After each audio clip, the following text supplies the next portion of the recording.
Ну что же, приветствую всех, это подкаст AllGames.ru, выпуск 46, и в эфире Вирджил и Димаус. Да, сегодня мы решили продолжить тему ZX Spectrum, как мы обещали в нашем стриме, и обратиться к теме ZX Spectrum в России, как он был представлен на территории 1/6 части суши. И в этом нам поможет наш новый гость, а также по совместительству слушатель. Станислав, представься, расскажи о себе немного. Меня зовут Станислав Зарубин, являюсь поклонником компьютера ZX Spectrum, начиная с 91 года. На текущий момент занимаюсь, скажем так, переводографией с наших отечественных аудиокассет, имеется в виду игры, которые записывались на аудиокассетах, и занимаюсь, скажем так, отбором особых версий игр на этих кассетах. То есть это игры, которые были подвержены, может быть, отечественным хакерам или там известным польским хакерам Биллом Гилбертом, коих уже на текущий момент насчитывается более 200 релизов. И занимаюсь этим уже на протяжении 6 лет. Также это могут быть не только хакинги, также какие-нибудь простенькие версии, в которых предусматривается бесконечная жизнь, бесконечное время. Ну, то есть с тренерами. Да, можно так сказать, трейн-мод, если правильно выразиться. И, может быть, какими-нибудь скрольными сообщениями, что эта игра тоже там взломана тем-то, тем-то.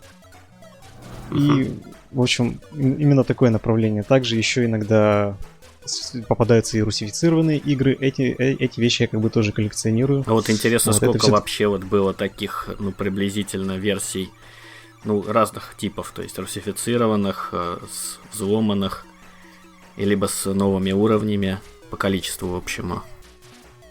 Русифицированных версий, в принципе, достаточно много попадалось. Многим, я думаю, уверен, известна такая петербургская фирма KISS называлась. Она занималась непосредственно русификацией игр. Но, в принципе, за всю свою деятельность эта фирма сделала порядка где-то 30-40 переводов. Это не так мало, 40 игр.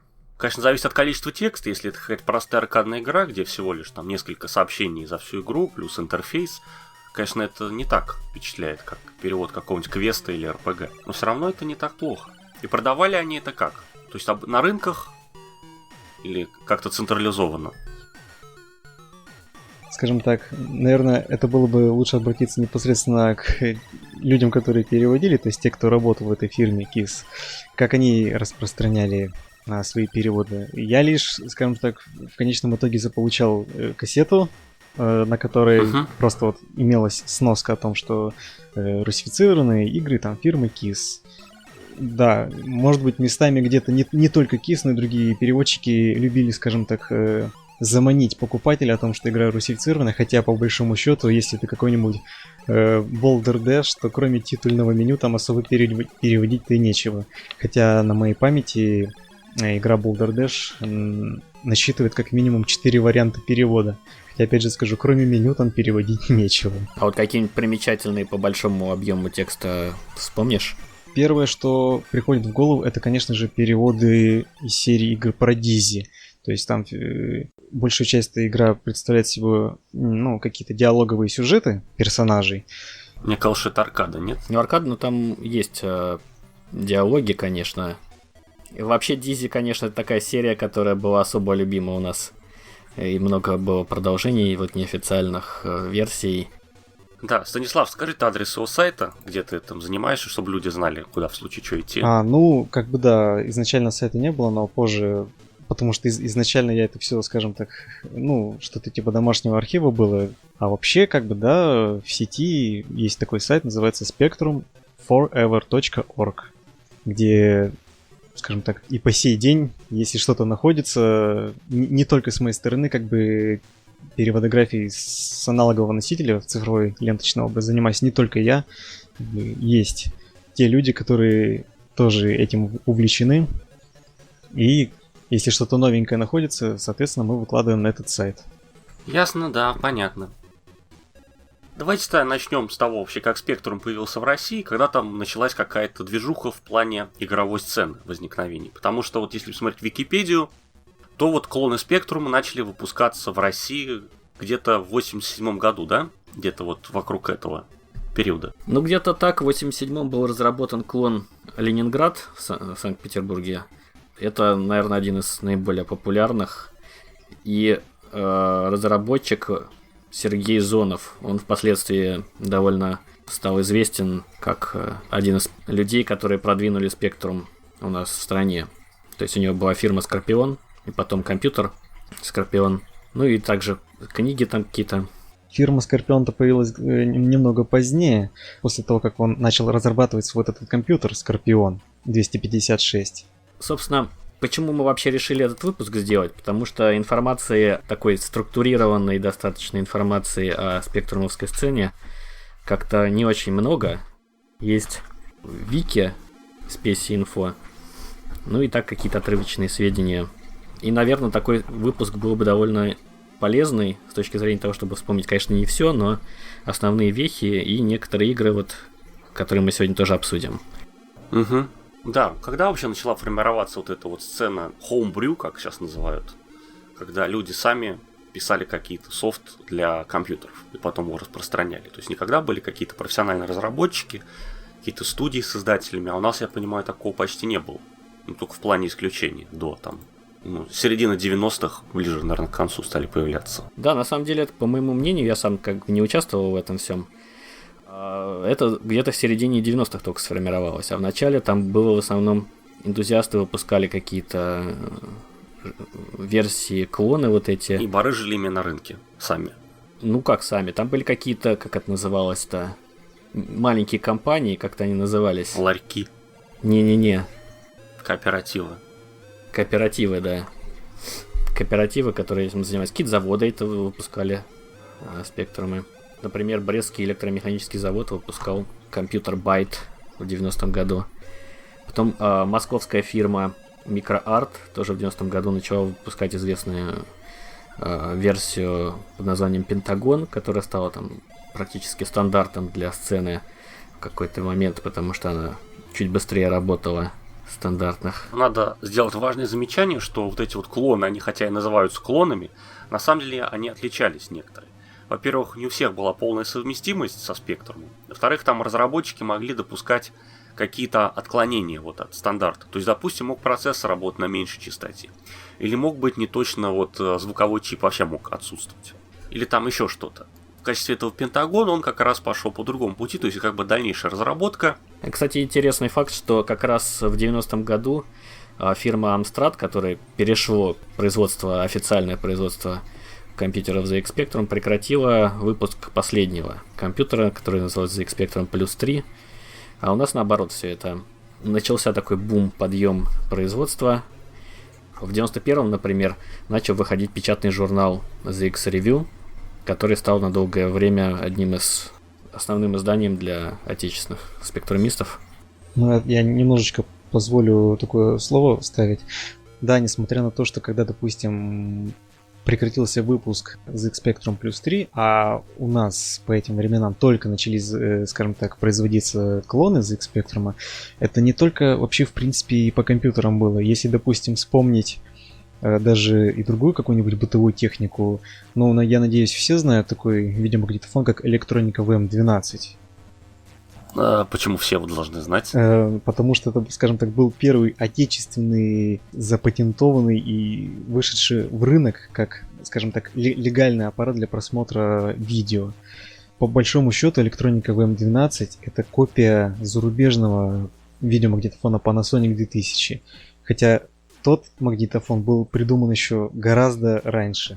То есть к нам в Россию, в принципе, то, что приходит новое, хотя за рубежом это уже, скажем, уже не является мейнстримом, если можно так выразиться, это, в принципе, нормально для, скажем так, и бытовой техники, и компьютерной.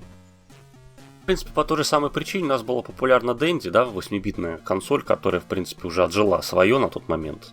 И игры для нее, мне кажется, уже перестали выходить где-то к середине 90-х. Она у нас была все еще популярной. То есть, ну, что люди увидели, то, к чему смогли получить доступ, то тем и пользовались, то и было популярным. Ну да, многие называют Spectrum народным компьютером, потому что он был распространен вот по всей стране, не только в крупных даже городах, о чем свидетельствуют, например, вот та же демосцена, группы, которые возникали, демо-группы, которые делали какие-то демки, сочиняли музыку и так далее. Их географическое положение очень различное, то есть это какие-то городки, которые, наверное, странно было бы видеть, если как разработчиков там, например, крупных каких-то ПК-игр, а на Спектруме вполне это все процветало. Вообще вот разработчики игр, это, я понимаю, в основном одиночки были, да? Это не какие-то группы или компании? Нет, в основном это были группы небольшие, потому что в одиночку сделать полноценную игру не так-то легко. Были, конечно, одиночки, как, например, Вячеслав Медноногов, о котором мы тоже сегодня расскажем немножко. Вот, так что по-разному. Ну, давайте тогда перейдем к играм, какие вообще есть. В чем мы хотели сказать, скажем так, интересные вещи о российской сцене. Как раз можно начать с этого самого Медноногова, который отличился. Если брать вот ранний промежуток времени, я почему вот и спрашивал, много ли кассет как бы с отечественными вот какими-то разработками, даже русификациями. Потому что мне кажется, что игр было, несмотря на то, что вот Spectrum был очень популярен, игр вышло, которые не стыдно показать там, и которые как-то остались в истории, не так уж и много. И одним из первых, кто вот запомнился и сейчас можно отследить, это Вячеслав Медноногов или Copperfit, который еще в 91 году вот опубликовал первую игру «Дурак» карточную. И первые игры он делал с братом Алексеем. Угу. Да, ну так что, были какие-то еще достойные в то время игры отечественные? Что ты можешь сказать? В принципе, раз уж речь зашла об игре «Дурак», то она тоже издавалась и на кассетах, и она также была причислена к кассетам, которые, скажем так, позиционировали русские игры. То есть не только игры, которые были переведены на русский язык, но и игры, которые сделаны отечественными, скажем так, людьми. Игра изначально сделанная на русском. И, как я уже сказал, то есть не только Вячеслав Медноногов, была такая фирма THD. Она также, помимо русификации, занималась и выпуском своих собственных игр. Но в основном это были какие-то простые логические игры, наподобие там каких-нибудь цветных шаров. Ну, тем, что фирма Дока тогда выпускала на компьютер. Ну, скорее всего, как бы сильных подробностей я, к сожалению, не скажу. Угу. Мне кажется, здесь такая еще особенность была у спектрумовской сцены, что, в принципе, получить деньги за продажу таких игр было довольно проблематично, поэтому это в основном было такое для души занятие, и поэтому многие игры произошли от как творчества вот этих демосценерских групп. Хотя некоторые пытались продавать их, да. Это тоже. Ну, не всем удавалось. И даже были взломанные версии. Вот, но мы сегодня расскажем про несколько таких игр, наверное, да. как, естественно, это не все, и, естественно, это, чтобы как бы предупредить фанатов, которые будут в комментариях говорить, что мы что-то забыли, нам приглянулись такие игры. Все, о чем хотели сказать, рассказали. На самом деле, я предлагаю как бы хронологически несколько построить наш рассказ. И перейдем сейчас к 93-му году, который отметился достаточно уже таким бурным развитием отечественной спектрум-сцены. Появился демо-выпуск электронного журнала «Спектрофон», который тоже на долгое время стал одним из таких изданий, которые рассказывали о том, что происходит на спектрум-сцене. Делала его Step Creative Group, а у Вячеслава Медноногова в этом году вышла игра «Приключения Буратино».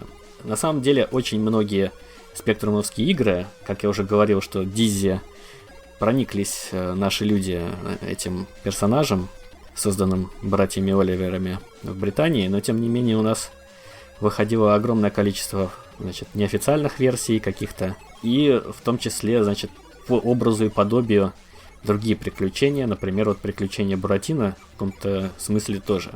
То есть чем характеризуются эти игры? Это как бы что-то вроде платформеров, но не обязательно с хождением по экранами. Но суть такая, что нужно подбирать предметы и как-то ими взаимодействовать с другими объектами. Ну, с элементами каких-то приключенческих таких небольшими. Ну да, и надо еще, конечно, общаться с... Видимо, это действительно всех очень впечатлило, что надо с какими-то персонажами общаться. Действительно здорово. Буратино, да. Вообще, я бы сказал, что здесь достаточно неплохая графика с точки зрения спектрума, потому что здесь разработчик смог обойти такие типовые проблемы, как со знаком места, да, то есть как обычно в играх. По экрану движется какой-то спрайт героя, да, то есть он заходит за какое-нибудь дерево и становится тем же самым цветом, что это дерево. И с этим как бы особо ничего нельзя было поделать. Ну, если бы, то есть, на спектруме выходили исключительно игры про хищника, да, где он пользуется своей маскировкой, то, наверное, это было бы нормально. Но поскольку, было желание создавать игры про других персонажей и других жанрах, то, конечно, это создавало проблемы. И вот в этих самых в Буратино здесь, как бы, я понимаю, он что-то сделал, во-первых, что-то с фоном, да? Ну, там такого эффекта вроде бы нет. Единственное, что можно как бы придраться в этой игре, это если посмотреть на нос персонажа, то есть Буратино. То есть сам кончик носа занимает очень мало места, но он в любом случае занимает вот это знакоместо 8/8. И на фоне, допустим, если какого-нибудь здания, или если он там где-то ходит по лесу, то это единственное, что бросается в глаза. То есть вот это вот большое пустое, скажем так, место. А в целом... Буравит весь мир своим носом. Да. Надо сказать, что меня впечатлила несколько эта игра тем, что там достаточно проработанные вот как большое количество экранов, и все как бы разнообразные, прорисованные, не просто там копипастом, а как-то так с вниманием. Но вообще стоит также отметить, что также Вячеслав, скорее всего, подошел к этой игре очень тщательно, потому что эта игра была его дипломной работой, которую он защитил на отлично, как он сам писал в одном из интервью. Вполне ожидаемо. Хотя не знаю, что там была за работа, на какую тему, интересно. Ну, вообще интересно, что, да, компьютерная игра является дипломом. У нас это, по-моему, было не очень распространено. Вот, давайте-то дальше продвинемся. Кстати, довольно интересно, что если там пойти все-таки в школу, то заканчивается игра тем, что, значит, одним тупоголовым поленом стало в мире больше, и все. Что, видимо, к образованию он относился все-таки не очень. Ну, значит, перейдем действительно немножко дальше, к 95-му году, когда вышла игра «Звездное наследие» от вот той самой Step Creative Group московской, которая выпускала Spectrophone. И просуществовала она вплоть до 2008 года. Успела выпустить ремейк вот этого самого «Звездного наследия» на компакт-диске. Полностью ремастированная версия с новой графикой и так далее. Ну, да, действительно, «Звездное наследие. Черный кобра» — полное название игры. И это приключенческая игра, именно что не с элементами платформера, а более похожая на классический квест. Но я бы даже сказал, что она похожа на смесь из такого жанра Choose Your Own Adventure, или как книга-игра, да, то, что называется. И вот, собственно, да, приключенческой игры, то есть, не текстовый, а там, где есть меню. То есть, сначала выбираешь, что делать, потом на чем применить. Кстати, с этой точки зрения она очень похожа на японские игры, как ни странно, японские адвенчуры, где, как правило, тоже статический экран, который графику показывает, и есть у тебя меню действий. Вот. Но также в ней, помимо вот этого вот адвенчуры, также есть и боевые какие-то элементы, аркадные, и также есть какие-то шкалы здоровья, усталости и тому подобное. Тоже зачем надо следить. На самом деле, игра действительно такая очень проработанная и, видимо, долго делалась. Я даже вот на ПК, на обычный DOS, там, Windows, не припомню отечественных игр вот такой степени проработки. Приключений таких. Видимо, очень много было усилий потрачено. Наверняка. И внешне тоже все выглядит так довольно прилично. Там и заставка есть. Довольно много вот действий. То есть там вот в начале, например, можно не просто там подобрать предметы или что-то такое. Там, наверное, с десяток разных действий можно сделать. В принципе, как и в любой такой приключенческой игре, где ты можешь взаимодействовать с разными вещами на экране. Вот именно что взаимодействий довольно много. То есть можно не только взять там или использовать. Я вот прочитал интересный факт, что игра, оказывается, происходит во вселенной Элиты. Да, там же и в заставке это все рассказывается, в принципе, насколько я помню. Это, конечно, сугубо неофициально. Я думаю, что в Элите ничего такого не было. То есть они сами там что-то додумали. Вот. И также в качестве, мне кажется, дополнительного интереса то, что была разработана версия этой игры для Game Boy Color. Скажем так, ремейк. Хотя ремейк выглядит уже посимпатичнее. То есть там цветов побольше, мне кажется, там было 52 цвета, что ли, или около того. Хотя экран был, конечно, более маленький. Причем выполнена вот эта вот разработка не самими разработчиками, а некой фирмой, энтузиастами. Да, и, кстати, эта игра и на Западе была, как минимум, замечена, и английская версия была у нее. То есть такая разработка, наверное, одна из самых определяющих, вот, что вообще представляла собой отечественная сцена, ну вот, игровая. Потому что другие игры несколько были послабее, хотя вот стратегии Медноногого были тоже, конечно, крутые. Я думаю, это стоит к ним перейти. Да, сейчас мы как раз расскажем. То есть в том же 95-м году вышла игра Вячеслава Медноногова НЛО «Враг неизвестен». Ну, наверное, все понимают, о какой игре идет речь. Да, о стратегии братьев Галлопов. Ну, точнее, Джулиана Галлопа, которая вышла в 94-м и стала хитом по всему миру. И у нас в особенности. Конечно, наверное, интересно, как мог человек, да, ну, перенести такую игру, сделать порт или еще как-то на 8-битный компьютер. Хотя игра уже была выпущена, ну, скажем так, за год до релиза 95-го Windows. Хотя, ну, если мы вспомним, что предыдущие игры вот этого Джулиана Галлопа, они все же выходили на Спектруме, Laser Squad и прошлые. Да, но XCOM как раз вот уже не выходил. Ну, это само собой разумеется. Но вот эту как раз несправедливость и исправили наши вот отечественные разработчики. То есть в 340 килобайтов уместить вот это все обилие геймплейное и экраны разные, статистика там и прочие вещи. Уфопедия здесь тоже есть. Но насколько я понимаю, что эта игра, она в реальном времени идет? Или я ошибаюсь? Я, кстати, вот не дошел до боя, собственно, потому что там, прежде чем, ну, ты как бы должен сначала сбить эту летающую тарелку, и чтобы ее сбить, там такая мини-игра, типа, и она другая, не такая, как, естественно, в нормальной досовской версии. Там такая тарелка в виде какого-то многоугольника или даже какого-то полигонального объекта такого. Она летает по экрану по каким-то синусоидам, значит, там, фигуры лесажу. И нужно в нее попадать тоже какими-то искорками. Угу. И это довольно проблематично. Понятно. Станислав, а ты что скажешь про UFO? Ну, если честно, у меня не было возможности вообще, в принципе, как-то более плотно познакомиться с отечественными разработками, потому что лично дома у меня был простенький Ленинград 48К, и возможность загружать игры были только на кассетах. А все вот эти последующие игры, то есть отечественные, которые выпускались там в 93-м, 95-м, то есть я, в принципе, физически не мог никак заполучить или даже как-то, может, где-то увидеть у друзей, там, у знакомых, потому что ни у кого, скажем так, из моих друзей не было Спектрума. Да, и тут еще надо, конечно, мы не сказали, что большинство из этих игр, они заточены под именно Пентагон и Скорпион с большим количеством памяти. В целом, как мы можем видеть, что здесь воссоздано во многом геймплей, ну, по крайней мере, внешне, то есть есть строительство баз, есть сбитие, охота за летающими тарелками, есть тактическая часть, где мы, кстати, тактическая часть реализована, наверное, наиболее похоже, по крайней мере, внешне. Но здесь, к сожалению, насколько я вижу, игра в реальном времени, не походова, а именно что как-то в таком аркадном режиме. Да, это называется ромы, и вот они есть разные для разных спектрумов. Вот, во всяком случае, в эмуляторе Fuse, да, нужно специально, значит, добавлять эти ромы. На удивление даже можно встретить ромы Пентагона и Скорпиона в таком эмуляторе, как Спектакулятор. Хотя вообще, в принципе, Спектакулятор считается, ну, вернее, скажем так, разработчики не отечественные этого эмулятора. И уж мне было очень приятно увидеть о том, что даже им откуда-то известно.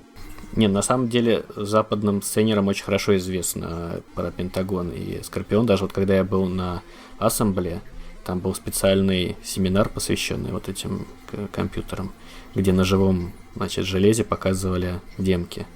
Так что они прекрасно все это знают. Ага. Здесь стоит добавить насчет этой игры, что она оказалась популярной, у нее даже вышел сиквел под названием UFO 2 Дьяволы бездны, которая была уже, как мне кажется, реально пошаговой. То есть здесь был скопирован интерфейс. Ну, а графика была черно-белая, монохромная, я думаю, как раз для того, чтобы обойти вот эти вот ограничения, связанные с заполнением знака мест. Поэтому все выглядит более аккуратно. Но на самом деле, конечно, это придумал не вот разработчик, а мы рассказывали про изометрические игры, как они нам назывались. Night Lore и тому подобное. Там тоже был такой прием. То есть такая очень четкая графика, ничего не сливается, не пересекается, но монохромная. А здесь похожая техника использована, но, соответственно, еще есть и такой интерфейс. Кстати, как там было мышь подключать к спектру? Это вообще было легко? То есть просто покупался переходник или что? Ну вот в эмуляторе у меня не получилось. Нет, подключить мышь. Хотя в этой игре она если речь идет, скажем так, о поддержке Kempston Mouse на отечественных клонах, то, скажем, допустим, в клоне Quorum Kempston был уже распаян, то есть оставалось только, по-моему, подключить сам джойстик. А в каких-то, допустим, если мне память не изменяет, в Пентагоне нужно было именно распаивать самостоятельно, то есть нужно было искать схему и вручную собирать и допаивать ее в Пентагон, чтобы у тебя была поддержка с Kempston Mouse. Угу. Вообще, такой-то вопрос. Вот если человек хочет сейчас ознакомиться с спектром и хочет реальную машину купить, что лучше ему брать? Ну, тут, конечно, много факторов. Самый, наверное, главный, к чему он будет подцеплять, то есть что у него будет в качестве приема сигнала. То есть либо это телевизор, либо, может быть, какой-то монитор, потому что не во всех, скажем так, спектрумов был так называемый, ну, в зависимости от стандарта, там, SICAM или PAL-кодер. То есть система преобразования цвета, то есть из RGB в, скажем так, в композитный вариант. Это первая, как бы, проблема. И также еще в некоторых клонах спектрума была реализация, то есть передача сигнала по высокочастотному модулю, то есть антенный выход, скажем так, где также от клона подключался в антенны до телевизора и делалось сканирование частот телевизора, и в зависимости от того...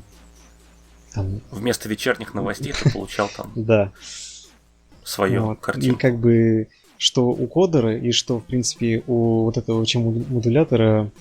Ну, в общем, четкую картинку нельзя сделать на телевизионную. Скажем так, съезжали цвета.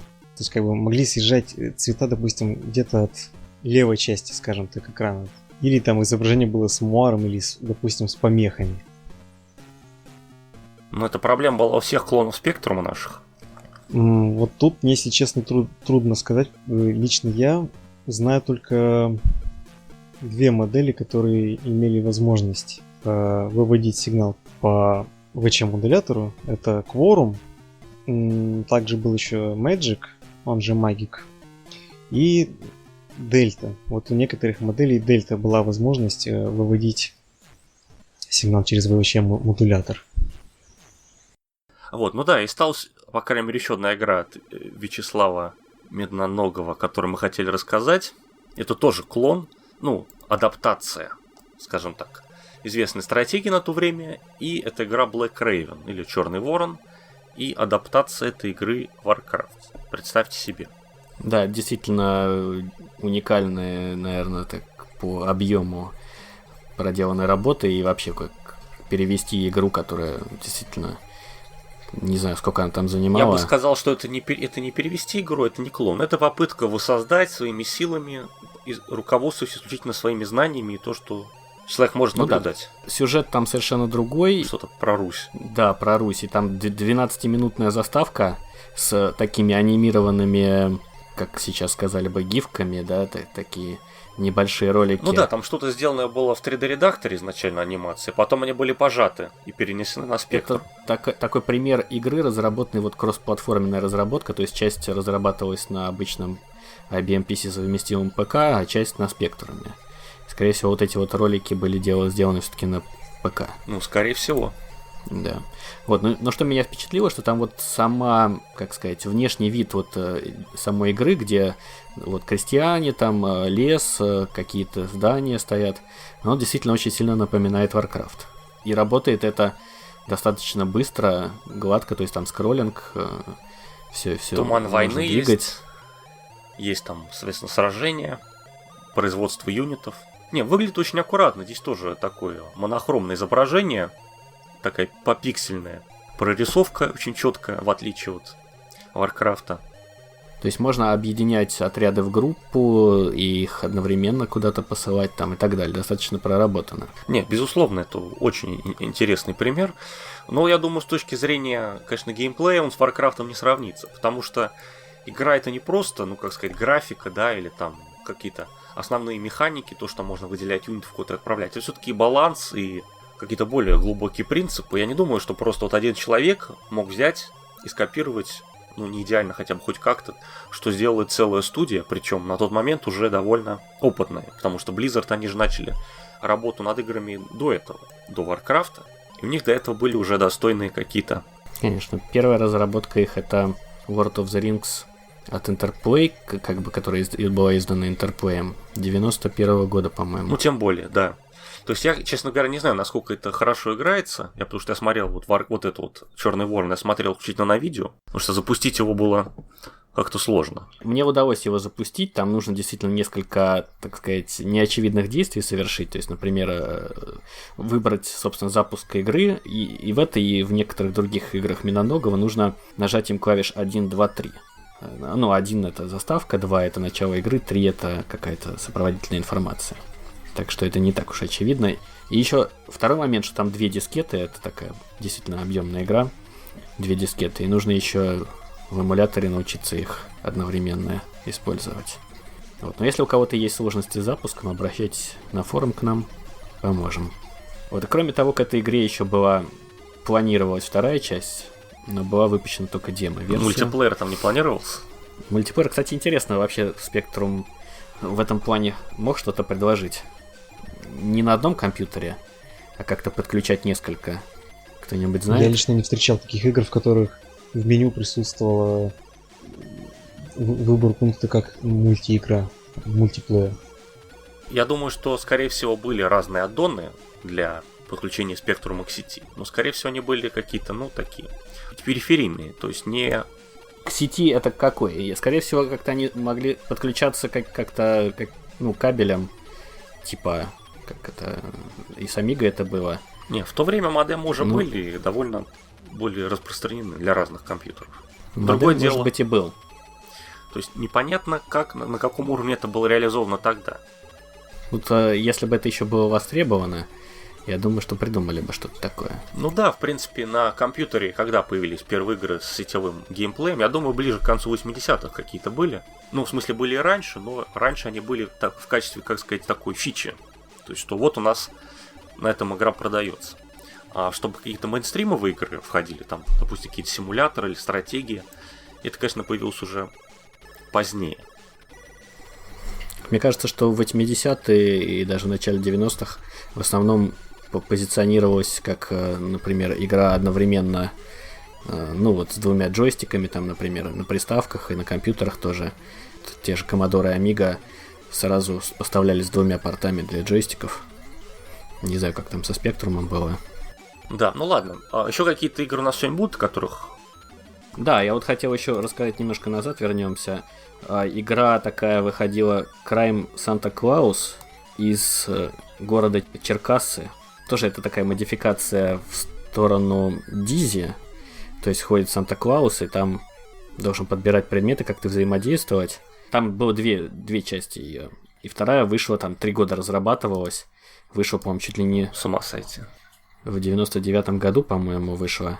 Это демо-группа какая-то выпустила. Очень так здорово они подошли ко всяким спецэффектам и вообще визуальной части. То есть и меню там какое-то такое с всякими фишками, картинки, и все такое кислотно, такой стиль такой забавный довольно. Ну еще и шрифт, который практически не читается, а текста здесь очень много.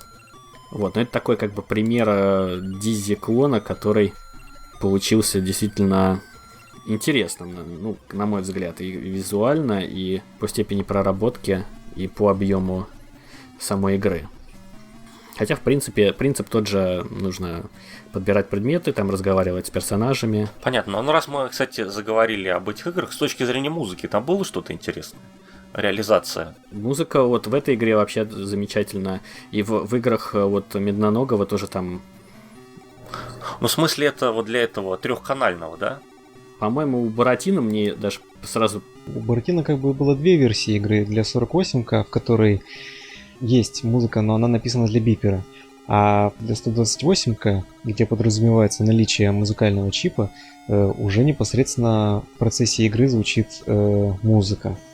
Ладно, еще что-то по плану есть? Ну и в конце, я думаю, надо рассказать немножко про вот игры Грачева.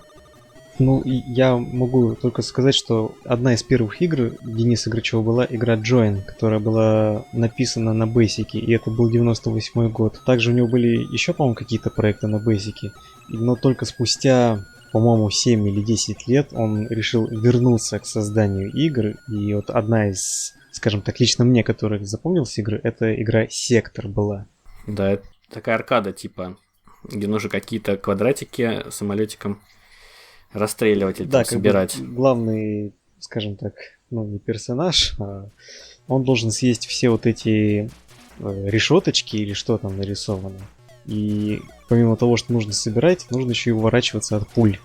Угу. То есть такая классическая аркада, но довольно оригинальная, потому что я таких вот не припомню. Ну и, конечно, наверное, наиболее его известные игры, которые вот недавно вышли, ну, сравнительно, там, может, пару лет назад, это вот Alter Ego и вариации, там их довольно много. То есть суть такая, что там есть вот человечек, у которого есть контур его, как бы, который ходит в зеркально противоположном месте уровня. То есть он может, один сходит справа, другой слева. Если тот идет направо, то другой идет налево. Либо сверху, снизу тоже могут ходить. Разные варианты есть. И уровни построены на том, что как бы можно переключаться между ними ограниченное количество раз, собирать точечки и уворачиваться от разных противников. Такая идея, наверное, действительно оригинальная, как мне кажется, потому что я не знаю таких игр больше. И она сделана довольно хорошо. То есть версии вот и для 48К, есть версии с эффектами для более уже тяжелых модификаций. И довольно интересные уровни. В общем, мне понравилась игра. Ладно, давай еще тогда упомянем вот игра Gravy Bots, что-то вроде леммингов, только нужно уничтожить каких-то ботиков. Они ходят по потолку и по полу, но можно их как бы с расстановкой на полу каких-то специальных триггеров, можно их перекидывать вверх или вниз. И таким образом, ну, нужно, чтобы они попали, например, на какие-нибудь шипы или что-нибудь такое. Ну, тоже ограниченное количество вот этих штучек есть, которые еще нужно собирать там иногда. Сложно объяснить, но на видео, я думаю, будет понятно, как это... в чем заключается геймплей. Вот, ну на этом, наверное, наша история действительно сегодня подойдет к концу. Можно как-то подвести итоги. Я хотел бы сказать, что, во-первых, поскольку у нас жива как бы демо-сцена и вообще сцена вокруг Спектрума, то разработки продолжаются. И на всякие там компа, конкурсы и просто так выходят новые релизы на Спектрум. Какие-то из них даже неплохие, хотя сейчас разработка игр на вот такие ретро-компьютеры, она вообще тема достаточно популярная относительно.